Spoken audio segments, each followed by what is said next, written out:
এই টাইপের ম্যাথগুলা আমরা মাত্র 10 সেকেন্ডে সলিউশন করতে পারি। বিভিন্ন চাকরির পরীক্ষায় কিন্তু এটা খুবই গুরুত্বপূর্ণ।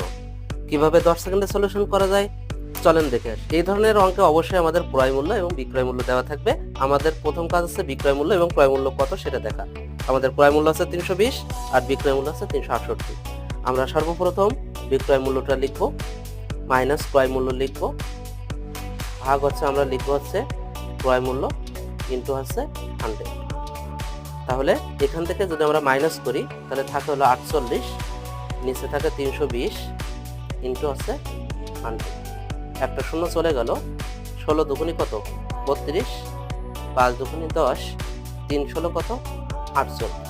তাহলে আসলো 15%। এরকম টেকনিক ব্যবহার করে এই টাইপের ম্যাথ আমরা মাত্র 10 সেকেন্ডে সলিউশন করতে পারবো। এরকম ইন্টারেস্টিং ভিডিও পেতে শর্টকাট স্কুলকে ফলো দিয়ে রাখো।